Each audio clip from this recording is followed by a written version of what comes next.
हरि ओम नमो नमः। ओम क्रतुस्मर श्रीमतां भगवतां श्रीकृष्णचन्द्रस्य महासन्देशं श्रावणाय दिव्यसन्देशं प्रदानाय अद्याहम् आचार्य दिव्येश्वर शास्त्री भवतां सर्वेषां समक्षे समुपस्थितो अस्मि। नमो नमः। आइए आज मैं आचार्य दिव्येश्वर शास्त्री भगवान श्री कृष्णचंद्र जी की दिव्य संदेश को लेकर के विगत 2 दिनों से आपकी सेवा में उपस्थित हूँ। कल मैंने कुछ संदेश परम पूज्य भगवान श्री कृष्ण जी के संदेश को सुनाया। आज मैं उसी क्रम को आगे बढ़ाते हुए आपको बताने जा रहा हूँ कि ऐसी क्या क्या उन्होंने संदेश दिया है जो कि आज पूरे संसार में अमर है। आज परम सौभाग्य है भगवान रामचंद्र जी की स्थापना, रामलला जी का आगमन के अवसर पर भगवान श्री कृष्ण जी की संदेश को मैं सुनाने के लिए यहाँ पर दिव्यवाणी संस्कृतम चैनल के माध्यम से आपको उनका दिव्य संदेश पहुँचाने का साहस कर रहा हूँ। और मैं आशा करता हूँ उनकी दिव्य संदेश के आधार पर, दिव्यवाणी चैनल के आधार पर उनके संदेशों को सुन करके अपने जीवन को आत्मसात करेंगी, अपने जीवन को कृतार्थ करेंगी और भगवान कृष्ण ने जो मार्ग प्रशस्त किया है, जो मार्ग दिखलाया है, उस मार्ग पर चल करके हमें अपने ज़िंदगी को, अपने जीवन को सार्थक बनाते हुए परम पद मोक्ष पद को प्राप्त करने की तैयारी के लिए हमेशा तत्पर रहना है, सतत कर्म करते रहना है। इसी संदेश के साथ में आया हूँ आचार्य दिव्येश्वर शास्त्री। धन्यवाद। आइए, विगत दिनों मैंने आपको बताया भगवान कृष्ण महान योगी, महान तपस्वी, महान राजनीतिज्ञ, महान धर्म नीतिज्ञ, महान कूटनीतिज्ञ, आदर्श गृहस्थ, आदर्श राजा, आदर्श ब्रह्मचारी थे। ऐसे योगी तपस्वी का दर्शन कर पाना मानव जीवन में दुर्लभ होता है, किंतु आगामी दिनों इस श्रावण मास की चातुर्मास्य में जो चल रहा है, श्रावण मास की शुभ अवसर पर जन्माष्टमी का अवसर आएगा। उस जन्माष्टमी विषय को लेकर के उनकी दिव्य संदेशों को मैं आपको बताने का साहस कर रहा हूँ। धन्यवाद। आइए हम सब मिलकर के जानते हैं। मैं पिछले दिनों बता रहा था भगवान कृष्ण ने सात्विक यज्ञ, राजसिक यज्ञ और तामसिक यज्ञों का वर्णन किया है। पहले मैंने बताया था सह यज्ञा पुरा सृष्ट्वा पुरुवाचः प्रजापति अनेन प्रसविष्यध्वम ईश अस्ति इष्ट कामधुक्। यज्ञ को उन्होंने कामधेनु बताया है। यज्ञ समस्त कामनाओं का, समस्त अभिलाषाओं का पूरक है। यज्ञ का अनुष्ठान करना चाहिए, गौ का पालन करना चाहिए। पूरे विश्व को एक उन्होंने संदेश दिया, गौ माता की जय और गौ माता का पालन करो। क्यों गौ माता का पालन करो? क्योंकि गौ माता के आधार पर विश्व ब्रह्मांड की रक्षा हो सकती है। गाय के दूध से, गाय के दही से, गाय के मक्खन से, गाय के घी से सारे अमृत हमें प्राप्त होते हैं। यदि पर्यावरण को बचाना है, यदि कोरोना आदि गंभीर रोगों से बचना है, तो गाय के घृत से, शुद्ध गाय घृत से यज्ञ करके हमें महान महामारी रोग, कोरोना जैसे रोगों को भगा सकते हैं। ऐसे भगवान कृष्ण की गीता से जो संदेश है, गौ का पालन और घी का निर्माण, घी से यज्ञ का अनुष्ठान, इन सब से हमें यह प्राप्त होता है। पिछले दिनों मैंने आपको बताया था कि विधिहीनम असृष्टान्नम मंत्रहीनम अदक्षिणम तम यज्ञम तामसम परिचक्षति। जिस यज्ञ में विधिहीन, विधि विधान का हीन होता है, रहित होता है, विधि विधान नहीं होता है, विधिहीनम असृष्टान्नम, जिस यज्ञ में सृष्टिकृत मिष्ठान्न, अन्न, सस्य, भात आदि नहीं दिया जाता है। मंत्रहीनम, और जहाँ पर मंत्रों का पाठ नहीं होता है, वेद मंत्रों का पाठ नहीं होता है, तो वहाँ पर कहा कि श्रद्धा विरहितम, और जिस यज्ञ में श्रद्धा न हो तामसम परिचक्षति, वो यज्ञ तामस कहलाता है।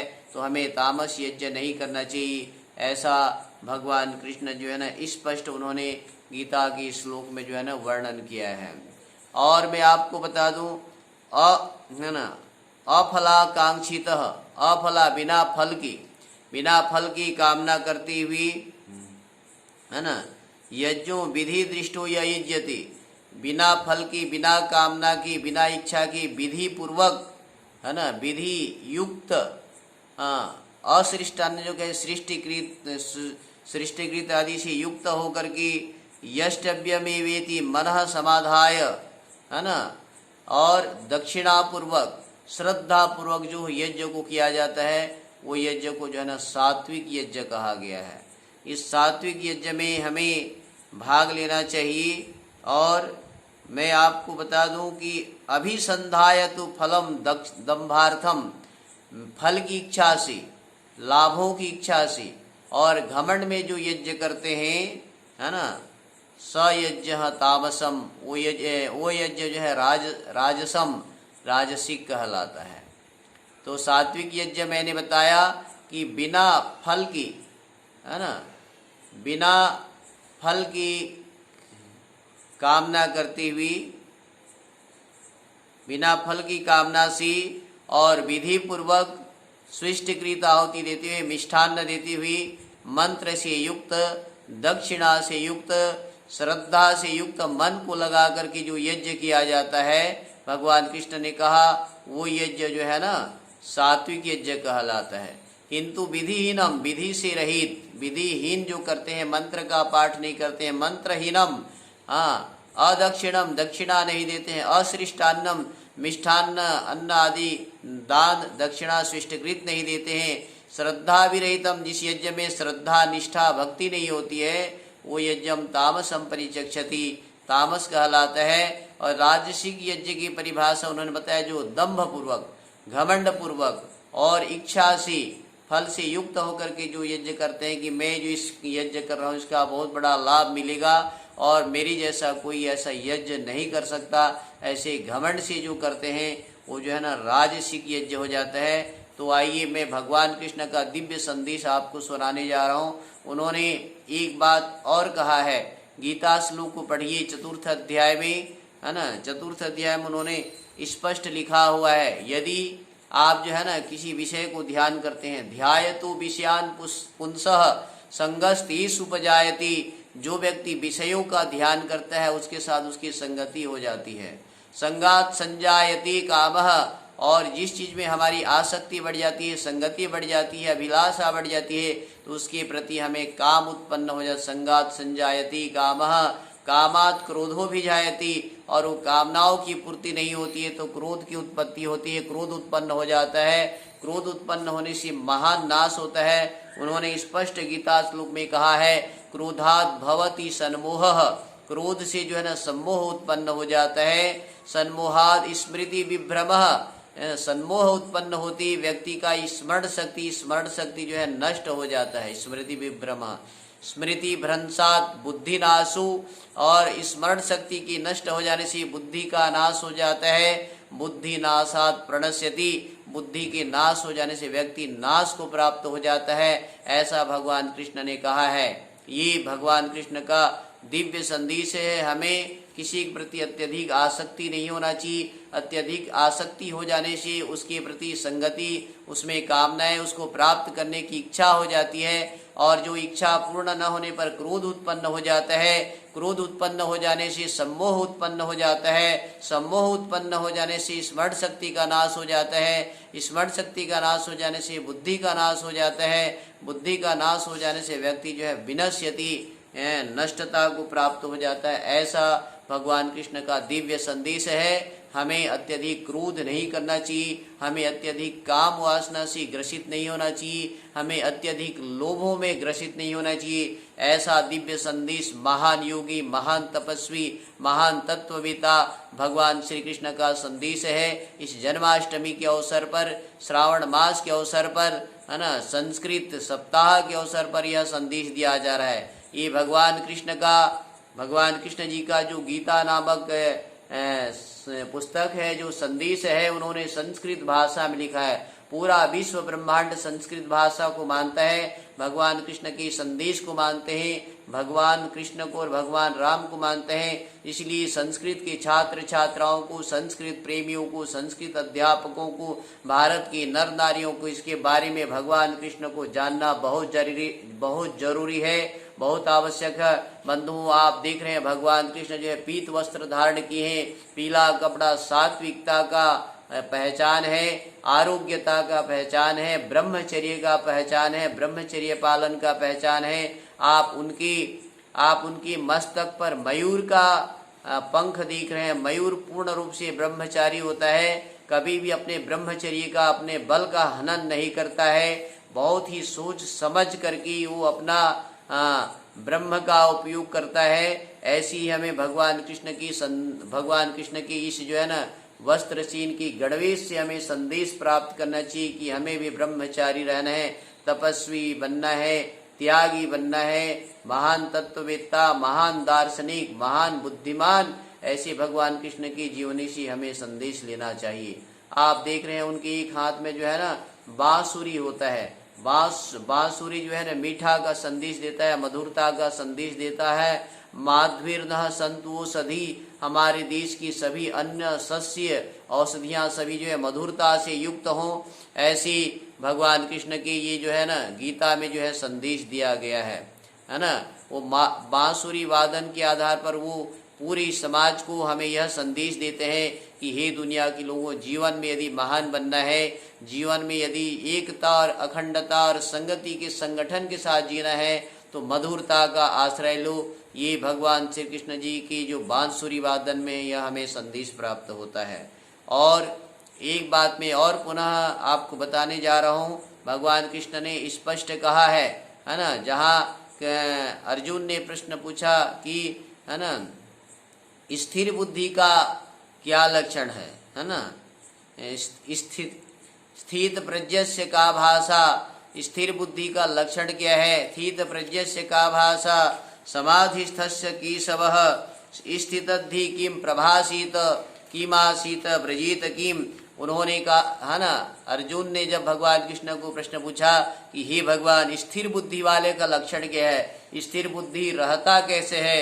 स्थिर बुद्धि बोलता कैसे है? स्थिर बुद्धि जो है ना, स्थिर बुद्धि वाला जो है ना बैठता कैसे है, चलता कैसे है, निवास कैसे करता है? तो उन्होंने कहा कि प्रजहाति यदा कामान सर्वान पार्थः मनोगतान आत्मनि आत्मना तुष्ट स्थित प्रज्ञस्तदुच्यति। प्रजहाति यदा कामान, जब मनुष्य अपने समस्त कामनाओं को छोड़ देता है, प्रजहाति है ना, प्रजहाति यदा कामान सर्वान पार्थः मनोगतान, अपने मन में आई हुई समस्त वासनाओं को, समस्त कामनाओं को जो परित्याग कर देता है। और कहा कि आत्मनि एव आत्मना संतुष्ट, अपने आप में जो संतुष्ट होता है, स्थित प्रज्ञस्तदुच्यति, वह व्यक्ति स्थिर बुद्धि वाला कहलाता है। उसकी बुद्धि एकाग्र होता है, वह तपस्वी होता है। और एक चीज उन्होंने स्पष्ट कहा है, दुखेषु अनद्विग्न मना सुखेषु विगत स्पृह वीतराग भय क्रोध स्थितधीर मुनि उच्यति। है ना, दुख आने पर दुखेषु अनद्विग्न मना, दुख आ जाने पर जो अत्यंत दुखी नहीं होता है, अर्थात समभाव रहता है। सुखेषु विगत स्पृह, अत्यधिक प्रसन्नता, सुख आ जाने पर जो है ना वो लालायित नहीं हो जाता, उसके प्रति आकर्षित नहीं हो जाता है। बीत राग भय क्रोध, जिसके अंदर से राग बीत गया है, क्रोध बीत गया है, लोभ बीत गया है, मोह बीत गया है, भय बीत गया है, तो वो व्यक्ति स्थित धीर मुनि उच्यति, स्थिर बुद्धि वाला मुनि कहला सकता है। ऐसा भगवान कृष्ण का दिव्य संदेश है। आइए आप कृष्ण की गीता को पढ़िए, चतुर्थ अध्याय स्थित प्रज्ञ वाला है। आगे जो है ना बहुत सुंदर सुंदर उन्होंने संदेश दिया है। यह सर्वत्रान अभिस्नेह तत्त प्राप्यम शुभाशुभम नाभिनंदति नाद्वेषति तस्य प्रज्ञा प्रतिष्ठिता। जिस व्यक्ति उस व्यक्ति का बुद्धि कैसे स्थिर होता है, ध्यान से सुने। कहा कि यह सर्वत्र अभिस्नेह, जो हर व्यक्ति सब स्थान पर स्नेह प्राप्त करके, प्रसन्नता को प्राप्त करके, है ना, तत्त प्राप्यम शुभाशुभम, शुभ अशुभ कर्मों को प्राप्त करके, अर्थात सुख और दुख को प्राप्त करके, सुख को प्राप्त करके अत्यंत सुखी नहीं हो जाता, अत्यंत आनंदित नहीं हो जाता, दुख को प्राप्त करके अत्यंत दुखी नहीं हो जाता, वो व्यक्ति को कहा कि तस्य प्रज्ञा प्रतिष्ठिता, उस व्यक्ति की प्रज्ञा जो है ना स्थिर हो जाती है। वो व्यक्ति जो है ना, वो व्यक्ति उस व्यक्ति जो है ना स्थिर बुद्धि वाला, उसकी बुद्धि शीघ्र ही स्थिर हो जाती है, ऐसा भगवान कृष्ण का संदेश है। और एक चीज उन्होंने कहा, आप विषय वासनाओं को जीतना चाहते हैं तो उन्होंने स्पष्ट लिखा है, विषया विनिवर्तन्ति निराहारस्य देहिनः रसवर्जम रसोऽपि अस्य परम दृष्ट्वा निवर्तति। निराहार रहने वाला व्यक्ति का, व्रत रखने वाले व्यक्ति का विषया विनिवर्तन्ति, विषय वासनाएं, विचार, दुर्विचार, दुर्व्यसन, ये सारे दूर हो जाते हैं। और थोड़ा बहुत यदि कहीं बच जाता है, परम दृष्ट्वा निवर्तति, यदि वो ध्यान लगाता है, परमात्मा का चिंतन करता है, समाधिस्थ हो जाता है, समाधि को प्राप्त करता है और ब्रह्मलीन हो जाता है, तो सारे की सारी दोष जो है ना वहीं पर जो है ना वो नष्ट हो जाते हैं, निवृत्त हो जाते हैं, सब जो है ना वासनाएं हट जाते हैं। बड़ा ही जबरदस्त उन्होंने गीता में उन्होंने जो है संदेश दिया हुआ है। और एक चीज मैं आप बताऊं, क्या आप अपने समस्त दुखों को दूर करना चाहते हैं तो उन्होंने स्पष्ट लिखा, प्रसादी सर्व दुखानाम हानि रस्युपजायति प्रसन्न चेतसो ह्यासु बुद्धि परिवर्तिष्ठति। प्रसादी सर्व दुखानाम, यदि आप प्रसन्न चित हो जाते हैं, हर क्षण, हर पल, हर घड़ी आप प्रसन्न चित रहते हैं, तो सर्व दुखानाम हानि अस्युपजायति, सारी दुख की हानि हो जाती है, नष्ट हो जाता है। और जो व्यक्ति प्रसन्न चित हो जाता है, प्रसन्न चेतसो ही आसु बुद्धि परिवर्तिष्ठति, है ना, आसु शीघ्र ही बुद्धि स्थिर हो जाती है। ऐसा भगवान कृष्ण जो है ना गीता में दिव्य संदेश दिया है ना। और शांति कौन व्यक्ति प्राप्त कर सकता है, उन्होंने गीता में स्पष्ट कहा कि आपूर्यमाणम अचलम प्रतिष्ठम समुद्रमापः प्रविशन्ति यद्वद तद्वत् कामायम प्रविशन्ति सर्वे स शांति मापनोति न काम कामी। कामी व्यक्ति कभी शांति प्राप्त नहीं कर सकता, है ना। लोभी व्यक्ति, लालची व्यक्ति, अभिलाषाओं से, कामनाओं से युक्त व्यक्ति कभी भी जो है ना शांति को प्राप्त नहीं कर सकता। एक उदाहरण उन्होंने दिया है, आपूर्यमाणम अचलम प्रविष्टम, जिस प्रकार से समुद्र पानी से लबालब भरे रहता है, उसमें पूरी तरह से भरा रहता है, फिर भी विविध प्रकार के समुद्रों के जल, विविध प्रकार की छोटी छोटी नदियों के जल आकर के उसमें प्रविष्ट कर जाते हैं और समुद्र विचलित नहीं होता है, वो अपने में धीर, गंभीर और स्थिर बने रहता है। ऐसे ही जो व्यक्ति अपने कामों में धीर, गंभीर, स्थिर, समुद्र की समान जो है ना गंभीर बने रहता है, स शांति मापनोति, वह व्यक्ति शांति को प्राप्त होता है, कभी भी वह जो है ना दुखी नहीं होता है। एक बात और उन्होंने कहा है, विहाय सर्वान्य कामान्य पुमांश्चरति निष्प्रियः निर्ममो निरहंकारः स शांतिम अधिगच्छति। जो व्यक्ति सारी कामनाओं को छोड़ देता है, सारी सकाम इच्छाओं को छोड़ देता है और निष्प्रिय होकर के विचरण करता है, बिना स्पृहा की, बिना लालसा की, बिना अभिलाषा के विचरण करता है, निर्ममः, निर्मम हो जाता है, कोई माया मोह से नहीं रहता है, निरहंकार, किसी प्रकार का उसमें अभिमान नहीं रहता, किसी प्रकार का उसमें ज्ञान का, विज्ञान का घमंड नहीं होता, विद्या का घमंड नहीं होता, धन का घमंड नहीं होता, किसी भी प्रकार का जब उसमें घमंड नहीं होता है तो कहा कि स शांति अधिगच्छति, वो व्यक्ति शांति को प्राप्त होता है, उसकी बुद्धि स्थिर हो जाती है, वो व्यक्ति हमेशा उत्तरोत्तर उन्नति को प्राप्त होता है। गजब गजब महान महान संदेश उन्होंने गीता में दिया है। तो हमें हर नर नारियों को, हर व्यक्ति को जो है ना ये भगवान श्री कृष्ण जी की रचित गीता का अध्ययन करना चाहिए, चाहे छोटे रूप में चाहे बड़े रूप में। मैं प्रतिदिन अपने घर में गीता का अध्ययन करता हूँ और आप चाहे आप भी गीता का अध्ययन करें, इसमें ज्ञान विज्ञान भरा पड़ा हुआ है। इन्होंने भगवान कृष्ण ने वेदों का सहारा लिया है।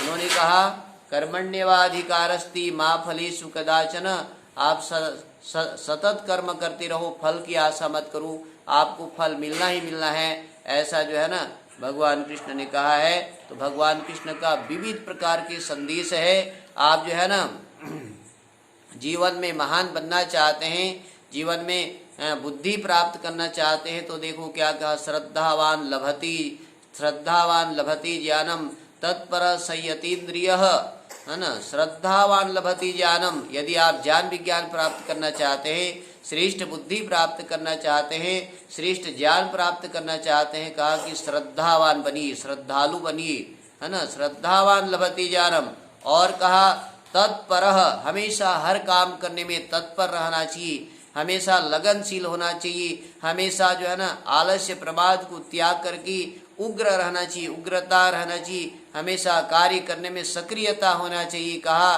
संयतेन्द्रिय, और जो अपने मन इंद्रियों को काबू में रखता है वो व्यक्ति जो है ना सशांति अचिरेणाधिगच्छति, वो शीघ्र ही शांति को प्राप्त करता है, वो शीघ्र ही उसकी बुद्धि स्थिर हो जाती है, शीघ्र ही वो महान पद को प्राप्त करता है।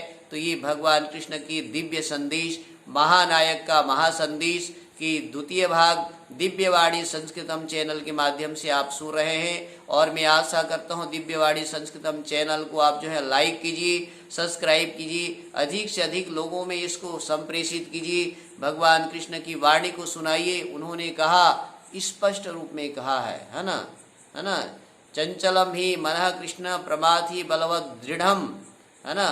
अर्जुन जब पूछता है कि हे भगवान, ये मेरा चंचल मन को मैं कैसे रोक सकूं, तो उन्होंने भगवान कृष्ण ने स्पष्ट कहा है, अभ्यासेन तु कौन्तेय वैराग्येन च जयेत्, अभ्यास के द्वारा और वैराग्य के द्वारा उन्होंने स्पष्ट कहा है कि बिना अभ्यास की, बिना वैराग्य की, बिना तपस्या की कोई भी कार्य सफल नहीं होता है। तुम ये मन जो है ना जड़ है, मन जो है ना चंचल बिल्कुल नहीं है, इसको आप रोक सकती हो, इसको आप समाधिस्थ कर सकती हो, इसको जो है ना सही कार्य में लगा सकते हो। ऐसे भरा पड़ा है ज्ञान विज्ञान का। दान देने का विषय उसमें कहा है, श्रद्धा का विषय कहा है, तप का विषय कहा है, कर्म करने का विषय कहा है। इतने सारे ज्ञान विज्ञान को बताने वाला कोई है तो भगवान श्री कृष्ण है। इसीलिए मैं आज आपको जो है ना योगी राज श्री कृष्णचंद्र जी महाराज का दिव्य संदेश लेकर के आपके चरणों में आया हूँ। और मैं आशा करता हूँ कि इसको जो है ना भगवान कृष्ण का गीता को पढ़िए और उनके ज्ञान विज्ञान को सीखिए। इतना बड़ा है ना, इतना बड़ा महापुरुष जो अपने गौ